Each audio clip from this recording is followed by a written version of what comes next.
Before I explain my essay about the importance of recording adjustment journal, let me introduce myself. My name is Sriviyanti Bamba. My ID number 361119045. Then let me present about my essay. The purpose of summarizing stage is to make the company's financial data easier to read and analyze. One of the summarizing stage, adjustment entry, will be discussed here, especially about the importance of adjustment entry.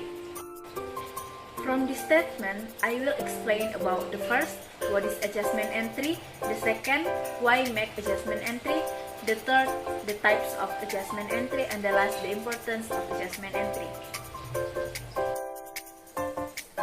Adjustment entries or adjustment journal is a cycle that aims to make adjustment to certain transactions in the process of completing the summary stage in the end of the period. This process is called an adjustment journal. This adjustment journal is important because at the end of the accounting period, there are still need to be taken into account due to changes in value in use or this value, such as consumables. Through this adjustment, it can be seen the actual cost or value of each account in the end of the accounting period. According to Investopedia, adjustment entry is an entry in a company's general ledger that occurs at the end of an accounting period to record and recognize income and expenses for the period. When a transaction is started in one accounting period and ended in a later period, an adjustment entry is required to properly account for the transactions. Adjustment entry can also refer to financial report that corrects a mistake made previously in the accounting period.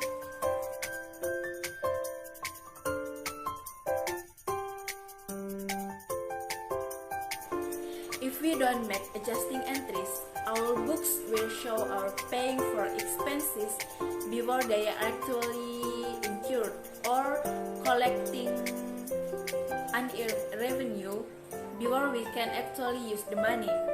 And also, our financial statements will be inaccurate since we need financial statements to make informed business decisions and accurately file taxes. There are two types of recording adjustment entry. They are accruals record revenue and cash basis method.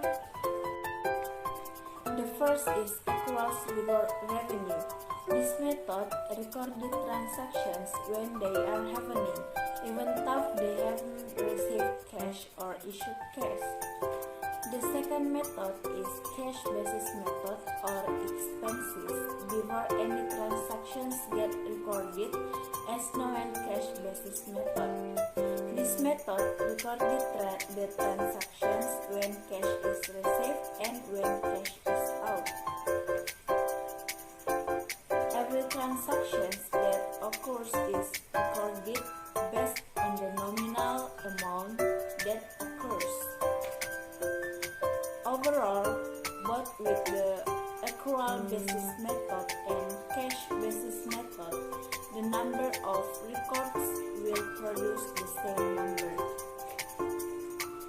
The difference is only at the time of recording the transactions and then posting it into a financial report. Example of adjusting journals.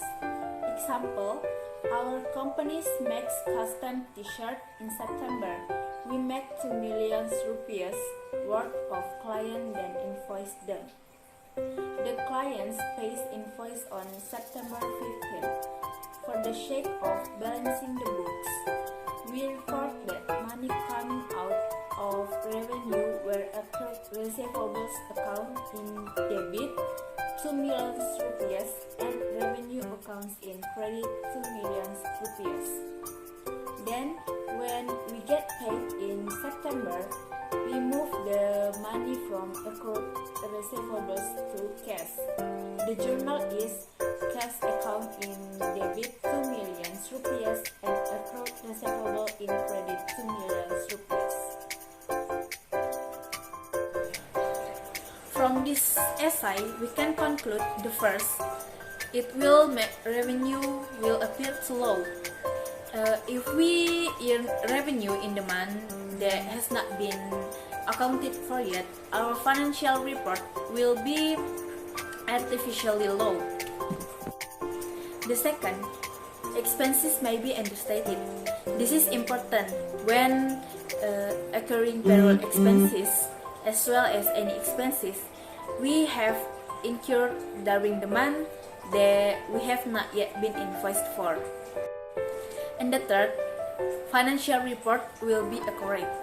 This statement reflects the true financial positions of our company. And adjusting entries is one of several steps in accounting cycle and important for financial reports. I think that's all. Thank you for your attention and thank you for watching.